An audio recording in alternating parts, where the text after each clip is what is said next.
শিক্ষা দীক্ষা। আর এই জন্য তো দায়ী তো আমরা, মানুষের নীতিবোধ নৈতিকতা বোধ দায়ী আমরা। চন্দ্রগুপ্তর সময় বিদেশি একটা সংস্থা এসেছিল, যে চন্দ্রগুপ্ত সময় এত উন্নতি কেন হচ্ছে দেশের, বিদেশি সংস্থা এসেছিল দেখতে বা জানতে কি তাদের হোয়াট ইজ দেয়ার পলিসি, তাদের টেকনিক কি। চাণক্যের সাথে দেখা করলেন। চাণক্যের সাথে যখন দেখা করতে গিয়েছেন, চাণক্য তাদের ইন্টারভিউটি নিয়েছে বিদেশি সংস্থা। তারপরে তখনকার দিনে এত ইলেকট্রিসিটি তো ছিল না, তিনি একটা বড় ধরনের ল্যাম্প ব্যবহার করছিলেন। তারপরে যখন ইন্টারভিউ এমনি ব্যক্তিগত কথাবার্তা হচ্ছে, তিনি সেই বড় ল্যাম্পটা অফ করে একটা ছোট ল্যাম্প ধরালেন। তখন প্রশ্ন করলো যে আপনি ওই ল্যাম্পটা অফ করলেন কেন, এটা ধরালেন কেন? তা বলছে এতক্ষণ আমি সরকারি কথাবার্তা বলছিলাম, প্রয়োজন হচ্ছিল, আর এখন আমি তো ব্যক্তিগত কথাবার্তা বলছি, সুতরাং আমি ওই বড় ল্যাম্পের খরচটা করব না। সে সামান্য তেল বা সামান্য অন্য কিছু দিয়ে সেই ল্যাম্প হয়তো জ্বলতো এটুকু। তখন বললো ঠিক আছে, আমাদের আর ইন্টারভিউ নেওয়ার দরকার নেই। একটা দেশের যিনি হেড, যিনি মন্ত্রণাদাতা, তার যদি পলিসি এইরকম হয়, সে দেশ উন্নতি হবে না কেন? এটা ঐতিহাসিক কথা। মেগাস্থিনিস কি বললেন? মেগাস্থিনিস তার দেখে গেলেন, তিনি যখন এদেশ থেকে তার, আমার তো মেগাস্থিনিসের বন্দনা ইতিহাস সম্বন্ধে কি বলেছে আমার তো পড়ি, এ পড়ে আমাদের মুখস্থ করে পাশ করে লিখতে পাশ করতে হয়েছে। মেগাস্থিনিস লিখছেন যে ভারতবর্ষের তখনকার দিনে যানবাহন ছিল না, ঘোড়ার গাড়ি হাতি ইত্যাদিতে মানুষ চলতো, পায়ে হেঁটেও চলতো। আমাদেরও যখন ছোটবেলা ছিলাম আমরা 20, 25, 30 কিলোমিটার পায়ে হেঁটে চলতাম। ওটা ভাবতাম না যে এতে কষ্ট হবে বা পারবো না, কারণ অন্য কোনো যানবাহনের কোনো ছিল না, ভাবতাম না। এখন 1 কিলোমিটার যেতে গেলে ভাবে সবাই, দেখি যে একটা কিছু ওঠে, টোটো ওঠে। তখন 10, 15 কিলোমিটার কিছুই ভাবনাই ছিল, কারণ এই ভিন্ন আমার তো অন্য কোনো উপায় নেই, আমার পাটা ভরসা। তা তখনকার দিনে পথ চলতে চলতে সন্ধ্যার সময় কোন সুন্দরী যুবতী শালঙ্করা, 3টে পয়েন্ট, সুন্দরী যুবতী শালঙ্করা মেয়ে যদি পথে গাছতলায় বিশ্রাম করত, কেউ তাকে বিরক্ত করত না। এটা বিদেশি মানে ঐতিহাসিকদের লেখা, আর আমরা এটাও জানি। আর আজকের দিনে আমরা কোথায় অবস্থা? আর শিক্ষক মানে মাথা হেট হয়ে যায়। আমি একজন শিক্ষক ছিলাম, যে স্কুলের শিক্ষকরা যে আচার আচরণ করছে ছাত্রছাত্রীদের উপরে, মাথায় সমগ্র শিক্ষা জগৎ নত হয়ে যায়, অপমান হয়ে যায়। এই হচ্ছে এত অবনমন, এত খারাপ অবস্থায় গিয়েছে মানুষের মন, ছাত্রীর প্রতি খারাপ ব্যবহার করে। আমার তো পড়িয়েছি, দিনের পর দিন ছাত্রীদের তো পড়িয়েছি, আগে তো পড়াতো, এইরকম কথা কোনোদিন শুনিনি। আর এই অবস্থার জন্য দায়ী কিন্তু আমরা। আমরা মানুষের কাছে যাইনি, আমরা সেই ঠাকুরের কথা, আমরা একটা ভক্ত বিনিবেশী অনুচরণে নিথর শান্ত উচ্ছল তৃপ্তি নিয়ে বসে আছি। ঠাকুর বলে আমি অত্যন্ত জোরের সঙ্গে তোমাদের যা বলেছি, অত্যন্ত অবজ্ঞার সঙ্গে তোমার তা শৈথিল্য করেছে। আমার তো শৈথিল্য করেছি অত্যন্ত অবজ্ঞার। আমরা মানুষের কাছে যাইনি, আমরা খেয়াল খুশ মতো চলেছি। ওই ঠাকুরের ভাষায় ভক্ত বিনিবেশী অনুচরণ, এই ভক্ত ভক্ত ভাব, পাঞ্জাবি গায়ে দিচ্ছি, করছি, লাইটে হাতে সৎসঙ্গে যাচ্ছি, বক্তৃতা দিচ্ছি, ভাষণ দিচ্ছি, চলে যাচ্ছি। মানুষের যে বেদনা, মানুষের যে যন্ত্রণা, এই যন্ত্রণাগুলো উপশম করার আমরা চেষ্টা পাইনি। তাই তো আসলে বলছেন মানুষের কাছে যান। আজকের দিনে এমনি তো সংস্থা বলছে সবচেয়ে বড় ব্যাধি হচ্ছে অবসন্নতা, ডিপ্রেশন। অন্যান্য ব্যাধি অসুখ আছে, বিভিন্ন রকম ব্যাধি আমরা নাম শুনেছি। এই সাম্প্রতিককালে করোনা নামে এক ব্যাপক অসুখের নাম শুনলাম, আরো নাকি ভয়ঙ্কর এরকম আসবে ভবিষ্যতে, এ শুনছি। করোনার নাম তো আগে শুনিনি, আগে ম্যালেরিয়া, কলেরা। আগে ম্যালেরিয়া, কলেরা যখন লাগতো, গ্রামের দিকে অসংখ্য মানুষের শেষ হয়ে যেত, কারণ ওষুধপত্র সেরকম ছিল না। আমরাও পাড়া গায়ে থাকতাম, ছিল না, দেখেছি। এই হচ্ছে কি অবস্থা। কিন্তু আজকের দিনে এই মারাত্মক ব্যাধি হিসেবে এটা দেখা দিয়েছে ডিপ্রেশন।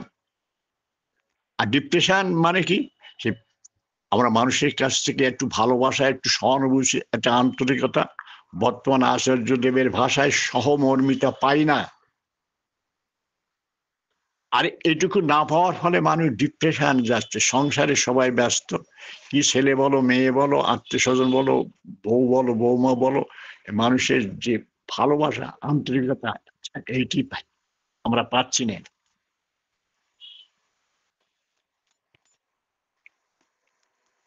এই জন্য বলছেন মানুষের কাছে যান, আপনারা বিকেলের চাটা মানুষের কাছে যান। এর কবির কথা, অন্তরে অন্তর যোগ করা, তা না হলে কৃত্রিম পণ্যে ব্যর্থ হবে গানের পয়সা। মানুষ একটা আচরণ করছে, ব্যবহার করছে। এই সাম্প্রতিক এই চলছে একটা কেস এখানে, একটা মায়ের বাবার সম্বন্ধে, সে ঘর বাড়ি পারিবারিক সম্বন্ধে, মায়ের অন্যান্য বন্ধু বান্ধব এখান থেকে আশেপাশে ঘরে উপজনা কেন্দ্র আমার এসে বলে যে এই হচ্ছে, সেই হচ্ছে। আমি দেখো, ওর যে মানসিক যন্ত্রণা তোমরা ফিল করো, এই যে মায়ের যে মানসিক যন্ত্রণা, ওর পারিবারিক অবস্থা এইরকম, এই অবস্থায় একটু তার ফিল করতে হয়। সে যে আচরণগুলো করছে, সেই আচরণে করার পিছনে তার যে পরিবেশের অবস্থাটা বিচার করতে হয়, কি অবস্থার ভিতর দিয়ে এই আচরণগুলো করছে। সেখানে একটু ভালোবাসতে হয়, দরদ দিয়ে। সে দরদি মনোভাব আমাদের নেই, সহমর্মিতা, যে কথা আসবে, সহমর্মিতা নেই। তার মানে মর্মের সাথে, তার দুঃখের সাথে আমি একায়িত হয়ে মানে সে উপলব্ধি করার ক্ষমতা আমার নেই। আর মানুষকে এমনি দৌড়ে দেই, যে এই আচরণ করছে, এমনি করছে, অমনি করছে। মেলামেশার ভিতর দিয়ে তাকে ভালোবেসে বোঝাতে হবে। আর ঠাকুর তো তাই বলছে আজকের দিনে, এই সেজন্য বলছেন মানুষের কাছে যান। মানুষ নানান যন্ত্রণায় সে ঘরে শুয়ে থাকছে, যন্ত্রণায় ডিপ্রেশনে মারা যাচ্ছে। আশেপাশে অসংখ্য মানুষ, কর্মী তো দেখতে পাচ্ছে। একটু আন্তরিকতা, সাহসিকতা, একটু এগুলো নেই।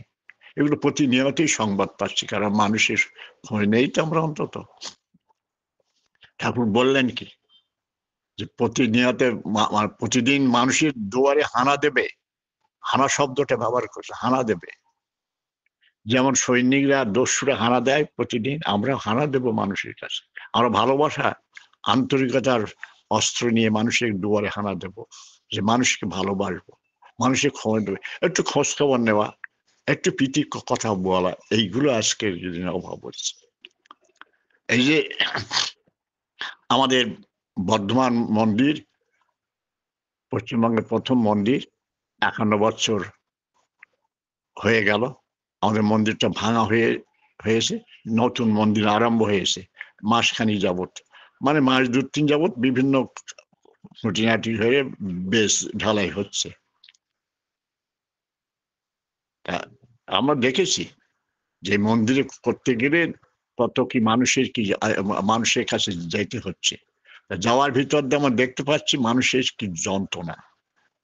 সেজন্য বলছেন যে মানুষের কাছে যান। ঠাকুর বলছেন মানুষ আপন টাকা পথ, যত পারিস মানুষ ধর, মানুষ আমার সম্পদ। এইটাই ঠাকুর তো দেখেছেন। মানুষের কাছে গিয়ে দেখছি যে মানুষ, যে ডিপ্রেশনটা তা পরিবেশের থেকে একেবারে নিকট লোকের চেয়ে আন্তরিকতা, ভালোবাসা পায় না। আর আমাদের কাজ তো মানুষকে নেওয়া। মানুষে বলছেন যার কেউ নেই, তার পরম পিতা সবার, তোমরা হচ্ছে পরম পিতার বান্দা।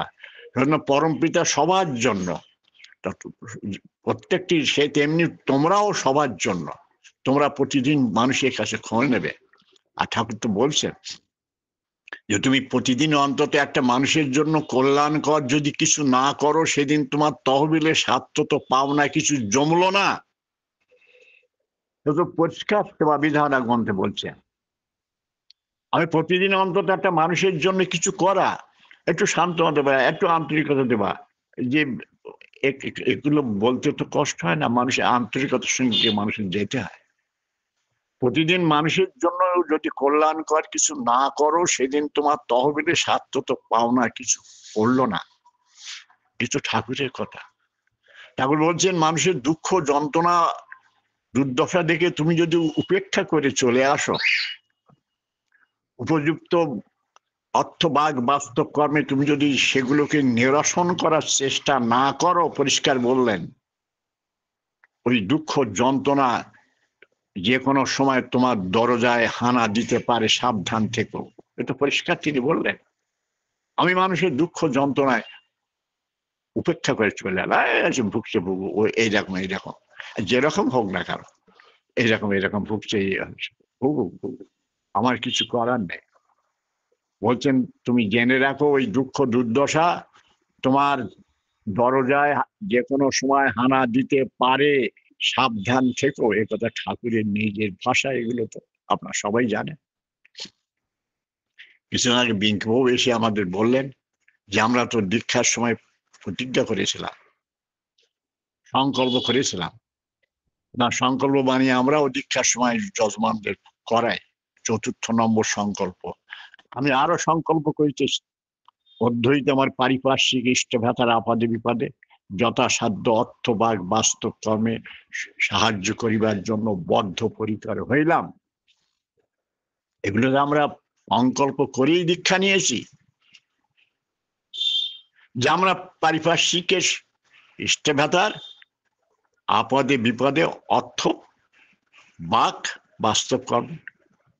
আমি অর্থ না পারি, বাক আছে তো, বাক দিয়ে আমি বাক বড় সেবায় মানুষের একটু প্রীতিপ্রদ কথা, একটু সান্ত্বনা, একটু মিষ্টি আচরণ, একটু সহানুভূতি, এগুলো তো প্রকাশ করা যায় বা মুখ দিয়ে। বা কেউ কারো দরকার, হসপিটালে একটু সেবা করা, রক্ত দেওয়া, এগুলো হচ্ছে, দেখতে পাচ্ছি আমাদের এখানে তো প্রায় দেখি ও রক্ত দিচ্ছে বিভিন্ন মানুষ। একটা পাই তো সম্প্রতি একটা চলছে, একজন আগুনে পুড়ে গেল প্রায় 60 ভাগ, তাকে তো রক্ত দিতে হয়েছে। ছেলেরা বিভিন্ন মানুষকে অ্যাপ্রোচ করছে, তার করে করে হসপিটালে নিয়ে তাদের রক্ত দিচ্ছে। এজন্য আমার বাঘ বাস্তব অর্থ বাঘ বাস্তব কর্মে আমি সাহায্য করিবার জন্য বদ্ধপরিকর হইলাম। এটা তো আমি দীক্ষার সময় সংকল্প করেছি। তা আমরা করছি কি? না করলে দেশের এই অবস্থা হবে। আমরা মানুষের কাছে গিয়ে তাদের শুভ বুদ্ধি জাগ্রত করার চেষ্টা করিনি। আমরা মানুষকে বুঝাইনি যে মানুষ আপন, টাকা পাওয়ার যত পারিস মানুষ ধর। আমাদের শিক্ষা দিয়েছে কি, অর্থ জোগাড় করো। তাই চুরি চামারি যন্ত্রণা মিথ্যাবাদী, প্রত্যেক দিন খবরের কাগজে এইরকম সংবাদ, শুধুমাত্র চুরি জোচ্চুরি করে টাকা রোজগারের খবর প্রতিদিন সংবাদ পাচ্ছে। এখন আবার নতুন নতুন সংবাদ বেরোচ্ছে যে জাল সার্টিফিকেট, কাস্ট সার্টিফিকেট দিয়ে স্কুলে ভর্তি হচ্ছে, চাকরি পাচ্ছে। প্রতিদিন একটা একটা নতুন নতুন রকমের সব করছে। আর এর জন্য দায়ী আমরা। পরম পূজ্য দাদা এক সময় ঋত্বিক কনফারেন্সে বলেছিলেন, খুব সম্ভব 13-14 বছর আগে, যখন রাজধানী গৌহাটি রাজধানী এক্সপ্রেস যখন দুর্ঘটনা পড়লো, দুর্ঘটনা অন্তর্ঘাতে লাইনচ্যুত হলো, তখন বলেছেন এই জন্য আমরা দায়ী। যারা অন্তর্ঘাত করছে তারা সমাজে বঞ্চিত, তারা ভাবছে আমরা বঞ্চিত, আমাদের নিপীড়িত, আমাদের কেউ দেখতে পায় না। এখনো তো দেখতে পাই, এখনো দেখতে পাই। এই তো এতদিন পরে স্বাধীন, এতদিন পরে কাটোয়ার মন্দিরে একদল মানুষকে, কি যেন একটা মন্দিরে আছে, সেখানে ঢোকার জন্য একটি শ্রেণীর মানুষকে অধিকার ছিল না, অধিকারের জন্য এখন পুলিশ হস্তক্ষেপ করতে হচ্ছে এত বছর পরে। যে মন্দিরে তো সবার ঢোকার অধিকার। তা কোনো একটা জাতিকে, একটা সম্প্রদায়কে আমি ঢুকতে দেবো না কেন? যে কাজ করুক না কেন সেটা তো আমার সমাজের সেবার মূলক কাজ। যারা রাস্তায় ঝাড়ু দেয়, ওরা ঝাড় না দিলে আমরা কি করে বাঁচবো? যারা রাস্তা পরিষ্কার করে তারাই তো সেবা। এটা আমরা পড়েছি ছোটবেলা বইতে। একটি শ্রেণী মানুষকে এই সাম্প্রতিককালে কাটোয়ায় আমাদের নদিয়াও দেখলাম এই তো 15-20 দিনের ভিতরে মানুষ এরকম অবস্থা হচ্ছে যে এদের ঢুকতে দেওয়া হয় না মন্দিরে। কেন? এই ভারতবর্ষের স্বাধীনতার পরে নানান দ্বন্দ্বের ভিতর দিয়ে এখনো পর্যন্ত আমরা হিন্দুদের একটা সমাজকে আমরা মন্দিরে ঢুকতে দেবো না? পূজা করার অধিকার না, এমনি ঢুকে প্রণাম করার অধিকারটা থাকবে না? আমাদের এক সময় একটা ঘটনা হয়েছিল, বাবরি মসজিদ ধ্বংস হওয়ার পরে সব বিভিন্ন পার্টিরা সব মিটিং করছিল। তা ওরা আমাকে নিয়েছিল, আমি বললাম কোনো পার্টি না, নির্দয় ভাবে মানুষকে বোঝানোর জন্য। তা বলছিলাম যে আমাদের হিন্দুদের কি নীতি আমি জানি না। আমি এক সময় অনেকবার করতে গিয়েছি বিভিন্ন উৎসবে, কনফারেন্সে বেড়াতে। একবার গিয়ে আমাকে ওই সৎসঙ্গ থেকে ওখানে ওয়াইএমসি এর হোস্টেলে থাকতে দিল। আমি আমার ফ্যামিলি ছিলাম। তা বেড়াতে বেরিয়েছি, বিভিন্ন জায়গা দেখতে গিয়েছি, এই সাক্ষীগোপাল অমুক তমুক ইত্যাদি। তা আমাদের সঙ্গে পাশের ঘরে একটি মেয়ে ছিল, বিদেশি মেয়ে, সেও আমাদের সঙ্গী হলো। তা সাক্ষীগোপাল পুরোটা গিয়ে দেখলো মেয়েকে ঢুকতে দিচ্ছে না। এখনো সেদিনকে কথা হয়েছে, পুরীর মন্দিরে 5টা ভাষায় লেখা আছে হিন্দু ভিন্ন ঢুকতে পারবে না। জানি না এটা কোন দেশের নীতি, এটা হিন্দুদের নীতি কিনা। অবশ্য সারা বড় বড় সব শঙ্করাচার্য ধর্মগুরু। আমি ঈশ্বর তো সবার জন্য, সে আল্লাহ বলো আর জগন্নাথ বলো আর কৃষ্ণ বলো, সবার জন্য তো ঈশ্বর। অথচ আমরা এই করে করে তো নিজেরা আমরা দ্বন্দ্বে বিক্ষুব্ধ হয়ে যাচ্ছি। মানুষ ডিপ্রেস কেন? সেখানে অন্য মানুষ ঢুকতে পারবে না। ঢুকে তো অপবিত্র করছে না, শুধু দর্শন করছে, ঢুকতে পারবে না কেন? আমি সেই সময় বলেছিলাম যে পুরীর মন্দিরে জানি না কেন অন্য ধর্ম অবলম্বীদের ঢুকতে দেওয়া হয় না, স্বয়ং ইন্দিরা গান্ধীকে নাকি ঢুকতে দেওয়া হয়নি শুনেছিলাম, কারণ উনি অন্য ধর্ম অবলম্বী ছিলেন বলে। এমনি এমন তো চলছে সবার জন্য। তো ঠাকুর তো বলেন, কি বলেন, বলে আমি হিন্দু বুঝি না, বৌদ্ধ বুঝি না, খ্রিস্টান বুঝি না, জৈন বুঝি না, আমি বুঝি মানুষ। সৎসঙ্গ চাই মানুষ, সে বোঝে না হিন্দু, বোঝে না মুসলমান, বোঝে না জৈন, বোঝে না খ্রিস্টান। সৎসঙ্গ মানুষ। সৎসঙ্গে এই কথা, এই প্রচারটা কেন আমরা করছি না মানুষের কাছে? কেন আমরা মানুষকে ভালোবাসার কথা বলছি না? যে কথা বলছিলাম যে অন্তর্ঘাত হবে কেন? কারণ তারা নিপীড়িত, তাদের যা চাহিদা সেগুলোকে অন্য সমাজের একটা অংশ দমন করে রেখেছে, তাই অন্তর্ঘাতে। এই যে মাওবাদীরা বনে জঙ্গলে থাকে, এদের চাহিদা কেন? এরা বলছে যে একটা শ্রেণী নিপীড়ন হচ্ছে, অত্যাচারিত হচ্ছে। আমরা তো, আর সেই জন্য আমার তো মানুষের কাছে যাওয়া, সৎসঙ্গ সবার জন্য। সেই হিন্দুস্তান বোঝে না, পাকিস্তান বোঝে না, চায়না বোঝে না, রুশ বোঝে না। ঠাকুর পরিষ্কার ভাষা, বা হিন্দু, মুসলমান, জৈন, বুদ্ধ বোঝে না, সে শুধু বোঝে মানুষ বোঝে। এই কথাটা মানুষের কাছে আমরা কেন পৌঁছে দেবো না? আমার বারবার তিনি বলছেন, তা আমরা সাম্প্রতিককালে বর্তমান আচার্যদেব দেখেছেন যে প্রত্যেক জেলায়, প্রত্যেকটা অঞ্চলে লিস্ট পাঠানো হয়েছে। এরা অপরিসীম পরিশ্রম করে আমাদের অবিনবাবুর মাধ্যমে এগুলো তৈরি হয়েছে। আমরা দেখেছি তিনি তো তার পিতার শ্রাদ্ধ ভাষণে বললেন যে 90% মানুষ ইষ্টভৃতি করে না, আর 10% মানুষ মাত্র ইষ্টভৃতি করে। শুধু 90% মানুষ না, দেখেছি এই কদিন আগে আবার নতুন লিস্ট এলো, 3-4 বছর আগে তারা ইষ্টভৃতি করতো, এই 2-1 বছরে তারা ইষ্টভৃতি বন্ধ করে দিয়েছে। তার একটা নতুন লিস্ট দেখলাম এসে গেল। আমার তো লিস্ট দেখে বুঝলাম এই মানুষগুলো তো ইষ্টভৃতি করতে জানা আছে আমাদের কাছে, আবার বন্ধ করে দিয়েছে। আর এর জন্য দায়ী আমরা মানুষকে খবর রাখিনি। দায় আমার, আমি পরম পিতার বান্দা, তার পতাকা ভাই দায় আমার দায়, আমি এই জন্য দায়ী, আমার মানুষের কাছে যেতে হবে। কে আসো আত্মলো দরদিদি ধুরন্ধর আমাকে মানুষ ভিক্ষা দেবে, ঠাকুর সে কত আকুল ভাবে বলেছেন। ঠাকুর ননীদাকে, ভোলানাথ দাকে বলেছিলেন যে আমার বুকের ভিতরে জ্বলন্ত আগুন সবসময় জ্বলছে, আমি যন্ত্রণা সহ্য করতে পারছি না ননীদা। ভোলাদাকেও একটা ঘটনায় তিনি বলেছিলেন, ভোলানাথ সরকার, আমার যন্ত্রণা সহ্য করতে পারছি না, অসংখ্য মানুষের হাহাকারে যে যন্ত্রণা, জ্বলন্ত আগুনের যে দাহ, আমি বুকে সহ্য করতে পারছি না। মানুষের এত যন্ত্রণা, এত কষ্ট আছে পবিত্র মুখে চলনের জন্য। যান আপনার মানুষের কাছে, আমার কথা পৌঁছে দেবেন তো, আমার কথা পৌঁছে দেন মানুষের কাছে। তিনি বলছেন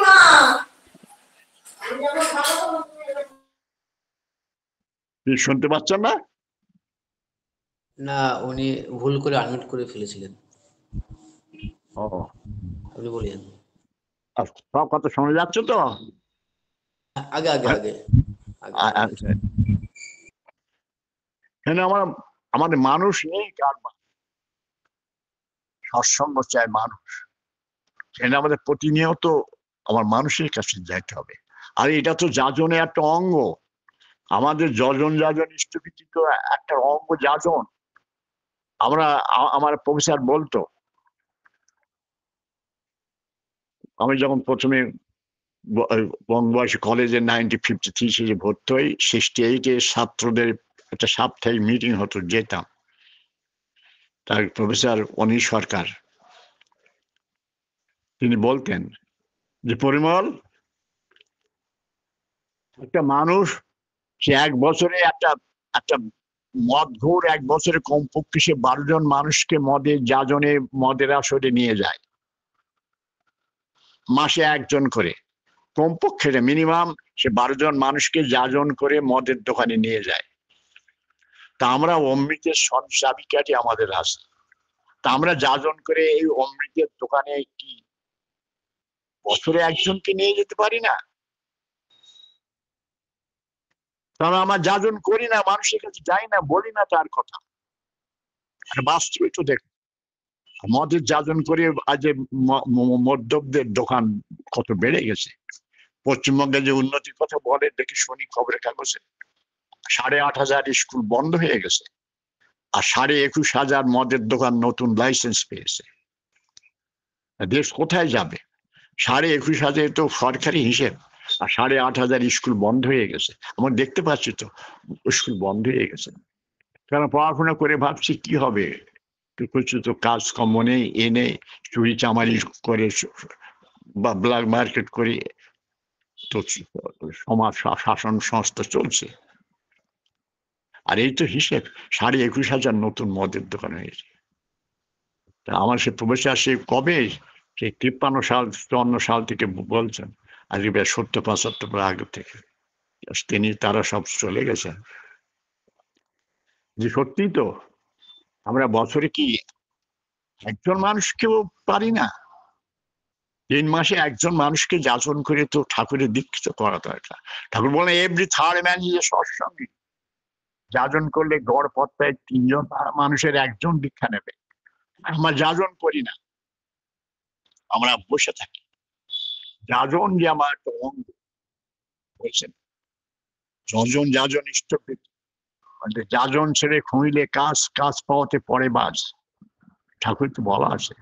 আর যাই করি না কেন, যাজন ভিন্ন, আমার যা করি সেটা আমাদের পক্ষে বিপজ্জনক হয়ে ওঠে। যাজন করতে ঠাকুরের ঠাকুরের কথা বলতে সময় ঠাকুর বলেননি এমন কি দিকে আছে। সে রান্নাঘর থেকে আরম্ভ করে খাওয়া দাওয়া, এই যে স্বাস্থ্য সদাচার, এর একটা একটা বাণী ভবিষ্যতে দেখবেন একটা নোবেল পুরস্কার পাবে। আপনারা জানেন সবাই যে বেশি নিয়ে নোবেল পুরস্কার পেয়েছে। চা খাওয়ার কোন সেলস গুলো কাজ করে তার উপরে নোবেল পুরস্কার পেয়েছে। এই স্বাস্থ্য সদাচার, ঠাকুর যে বলছেন স্বাস্থ্য সদাচার, বলছেন একটি কাজ শেষ হওয়া আরেকটি কাজ আরম্ভ হওয়ার মাঝখানটুকু তোমার বিশ্রাম। আমি নিজে ভাবি, আমার তো অনেক বয়স হয়ে গেছে, ভাবি যখন শরীরে একটু অবসাদ আসে, ক্লান্তি আসে, তখন ভাবি শরীরটা দুর্বল হয়ে ভাবি শুয়ে পড়ে থাকে। তারপর ভাবি না না, can't admit that, আমি এটা স্বীকার করে নিতে পারি না, নিজেকে ধমক দেয় না, আমার ক্লান্তি নেই, আমি কাজ করব। বেরিয়ে পড়লি দেখি আমার নতুন বেগে সঞ্চার পাই। ভাবছি দুপুরবেলার দিকে একটু বেলায় একটু বের হয়, আমি এখন স্কুটি চালিয়ে বের হই, ভাবছি যে না শরীরটা একটু খারাপ লাগছে, আজকে শুয়ে থাকি। আমি ভাবি যদি একদিন ওই সেলস গুলোকে আমি লাই দেই যে আজকে একটু গাটা ম্যাচ ম্যাচ করছে, শুয়ে থাকি। আর বয়স হয়ে গেছে, গিয়ে আর কি লাভ। আর সবাই তো বলে বিশ্রাম করি, বিশ্রাম শুয়ে থাকি। যদি একদিন শুয়ে থাকি, পরের দিন আমার সেলস গুলোকে আবার নতুন উদ্যমে বলবে যে তুমি শুয়ে থাকো। আর সেলস গুলো এই কাজ। আর এটা বিজ্ঞান তো বলছে যে ব্রেন সেলস গুলো আমাদের নাম করতে কেন হবে? নাম করো আর মনন করো ইষ্টে যত গুণাবলী, ভাবে কাজে মক্ষ করো জ্ঞানে গুণে হবে বলি। কেন নাম করতে বলছে? মাত্র আমাদের 10 লক্ষের ভিতরে 50 থেকে 1 লক্ষ ব্রেন সেলস অ্যাক্টিভ, বাকি 9 লক্ষ ব্রেন সেল ইনঅ্যাক্টিভ। ভবিষ্যতে যদি নাম ধ্যান করে ব্রেন সেলস গুলোকে ডেভেলপ করা যায়, কি হতে পারে দুনিয়ায় অসন্তি নিয়ে। এই যে বলি না মহাপুরুষরা, ঠাকুর আসলে দেখেন কে কেমন করে, ঘটনা জানেন কেমন করে, এদের ব্রেন সেলস গুলো অ্যাক্টিভ, দুনিয়ার সবকিছু তারা দেখতে পান। এত বহু ঘটনা আছে, দাদার কথা আছে, কথা আছে। সেরকম নাম করতে হবে। নাম মেরিয়তি ভাঙলো যেই বাড়লো মনের দাঙ্গাবাজি, বৃত্তির জাপলিতি অমনি হলে সোজা আছে। আমাদের নাম করতে হবে। নাম করো আর মনন করো ইষ্টে যত গুণাবলী, ভাবে কাজে মক্ষ করে। সেই কীর্তনীরা গান গায়, যেই নাম সেই কৃষ্ণ ভজন নিষ্ঠা করি, নামের সহিত ফেরে না আপনি শ্রীহরি। এই কীর্তনে যারা করে তারা তো এই কথাই বলে, নাম করতে হবে। তখন আর দুর্বলতা থাকে না। তখন আমি আবার সেলস গুলো বলে না না, একে জব্দ করা যাবে না। এটা বাস্তবে এগুলো ঘটছে। নাম করলে কি হয়? বিজ্ঞান বলছে আমার যে তার পথে 50 থেকে 1 লাখ ভিতরে কোনো একটা সংখ্যা হবে অ্যাক্টিভ আমাদের ব্যক্তিগত ভাবে। সেলস গুলো যখন কাজ না থাকে তখন নিজেরা ঝগড়া করে, নিজেরা ঝগড়া করে ইনঅ্যাক্টিভ হয়। আমরা যেমন কাজ না থাকলে নিজেরা লোকের নিন্দা করি, তেমনি সেলস গুলো তেমনি করে। আর যদি নামের আগুন পায়, যেমন আগুন দিলে জলগুলো টকবক করে উপরের দিকে ফোটে, আর উপায় থাকে না, শান্ত থাকতে পারে না। তা আমি যদি আগুন দেই, নামের আগুন, নামের আগুন, শব্দের আগুন তো সবচেয়ে বড় আগুন।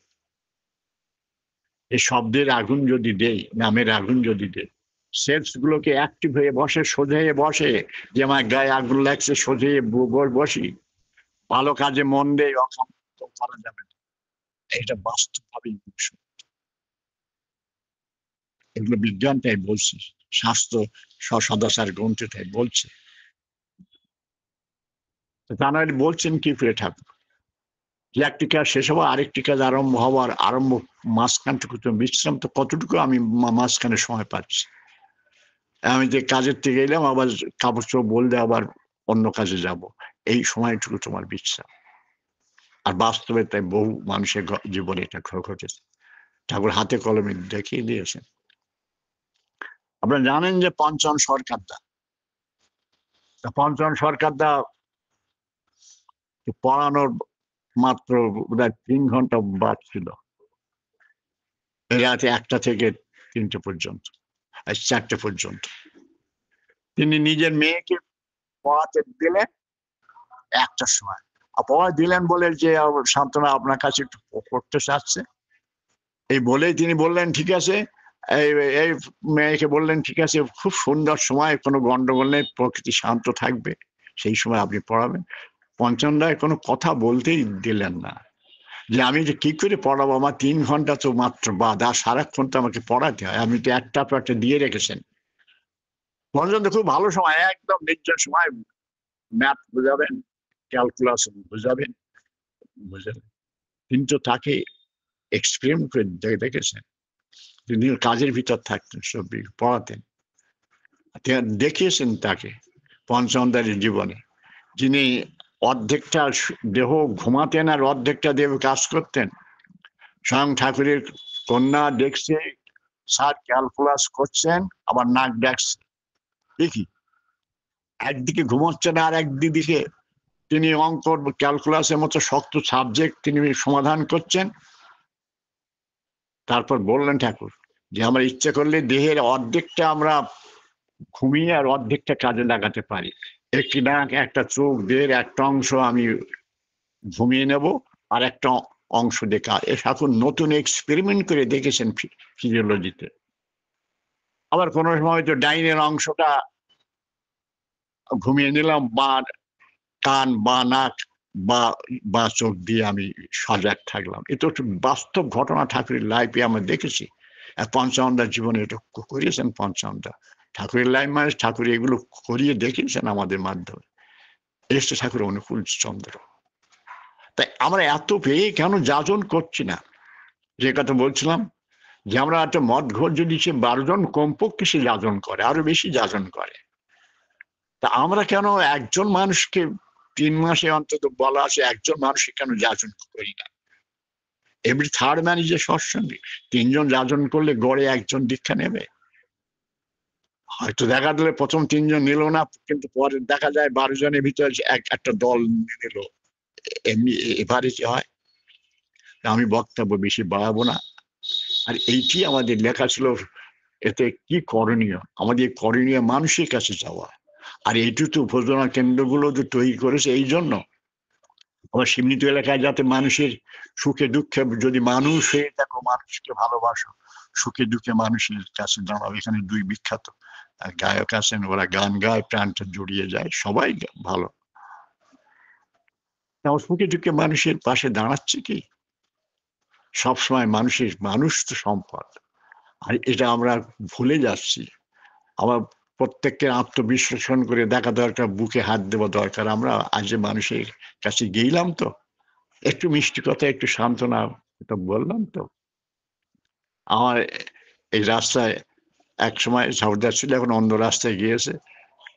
তা গেলেই রাস্তায় গিয়ে এসে কথা বলতো যে আমাদের এইখানে হচ্ছে, অন্য জায়গায় একটু বাড়ি। তা তিনি নিজেই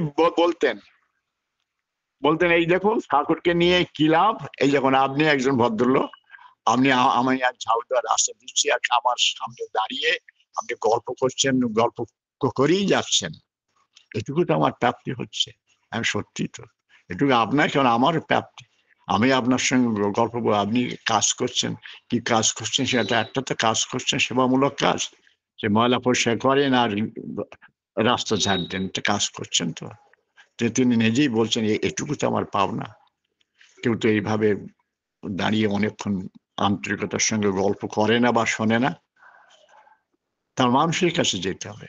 আমাদের সীমিত যে এলাকা, সেই এলাকার মানুষের কাছে কেন যায়নি? দীক্ষিত মানুষ 90% মানুষ যে ব্যথা বেদনার জন্য এরা চলে গেছে। যেমন ঠাকুর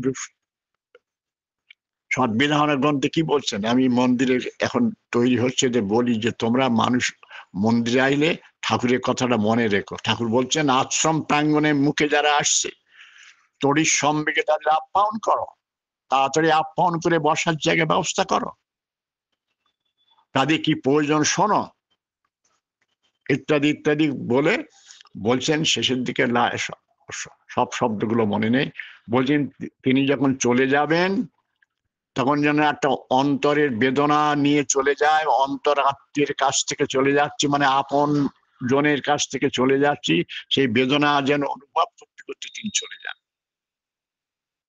যে আমরা কি খুব নিকট মানুষের কাছে গেলে 3-4 দিন থাকলে গল্প গুজব বেড়ার ভিতর দিয়ে চলে আসি, একটা বুকে একটা বেদনা হয়, কষ্ট হয় যে আপনজন। যেমন মেয়েরা বাপের বাড়িতে আসতে গেলে এটা এমনি বলে মানুষ, সবাই একটু কষ্ট লাগে বাবার কাছ থেকে চলে যেতে। কারণ বাবার মতো দুনিয়ায় কেউ তো ভালোবাসে না, আর খুব ভালোবাসে না। বাবা একমাত্র নিঃস্বার্থ হবে ভালোবাসে, তার কাছ থেকে চলে আসতে গেলে একটু বুকের যন্ত্রণা হয়। সেখানে আমার মন্দির থেকে যারা চলে যাবে একটা যন্ত্রণা, সেই যন্ত্রণা যেন ভোগ করতে করতে চলে যায়। তা আমরা মানুষকে, আমরা বলি অনেককে যে মানুষ বসে আছে, তোমরা এখানে বসে বসে গল্প করছো, এই হাত একদিকে, পা একদিকে, ঠ্যাং একদিকে। মানুষ আইলে যে কোনো নতুন মুখ দেখলে ইনকোয়ারি করতে পারবো না কেন এসেছেন। এমনি হয়তো আসতে পারে, বা কাকে খুঁজছেন কিনা, কি জন্য এসেছেন, যে যন্ত্রণায় হয়তো তোমাদের না কথা বলার জন্য এসেছিল, সে কথা বলার সুযোগ পায়নি তোমাদের এই স্বভাব দেখে। তো মানুষ সম্পদ হবে। মানুষ আসলে আশ্রমকে যারা আসবে তাদের তড়িৎ সম্বেগে বসার জায়গা করো। এগুলো ঠাকুর তো বলেছেন, আমরা করি না। সেই জন্য আজকে 90% মানুষ আমাদের ইষ্ট কিছু করে না, ঠাকুর সামনে উদাসীন হয়েছে, বা ঘরে গেলে বাস্তবভাবে ঘর বন্ধ করে দিয়ে দিচ্ছে। অবশ্য অবিনবাবু বললেন বন্ধ করলেও 100 আর 150 বার আপনার যাবে, কতবার ঘর বন্ধ, বহু মানুষ দেখি ঘর বন্ধ করে দিচ্ছে, যা রিপোর্ট পাচ্ছি এই পাশেই, আমাদের পাশে পাশে। অবিনবাবু বলছেন 100 আর 150 বার পর্যন্ত যাবে, জুতো ছুঁড়ে মারলেও যাবে। একথা আপনারা তো সবাই জানেন, শুনেছেন। আমি বক্তব্য বাড়াবো না, আসুন আমরা মানুষকে যাজন করি, মানুষের কাছে যাই, মানুষকে ইষ্টমিত পরায়ণ করে তুলি। মানুষের মঙ্গলের চাবিকাঠি হচ্ছে ওইটি, মানুষকে ঠাকুর মুখী করে দেওয়া। লাখ উপদেশে কিছু হবে না, ঠাকুর মুখী করে দেওয়া। ন্যায় নীতি তার চরিত্র সে নিজে থেকে প্র্যাকটিস করুক, বাইরে থেকে চাপিয়ে দিলে কিছু হবে না। ওই চাপিয়ে দিলে এই দেখতে পাচ্ছেন তো, সব মানে সুপ্রিম কোর্টে বিচারপতি ঘর থেকে বস্তা বস্তা টাকা পাওয়া যাচ্ছে। সেই দেশ কি দেশ! আর এই দেশে আমার গর্ব করতে পারি যে ভারতবর্ষ আমার জন্মভূমি, এই দেশে যাবে গর্ব করার কিছু আছে এই দেশের? আসুন, এই জন্য আমরা নতুন এক ভবিষ্যৎ প্রজন্ম সৃষ্টি করি, নতুন এক ভবিষ্যৎ শাসন ব্যবস্থা সৃষ্টি করি ঠাকুরের মাধ্যমে। আমরা তো পারবই। আসুন সবাই কাজে লেগে যায়। জয় গুরু। প্রত্যেককে শুভেচ্ছা জানিয়ে আমার বক্তব্য এখানে শেষ করলাম। জয় গুরু।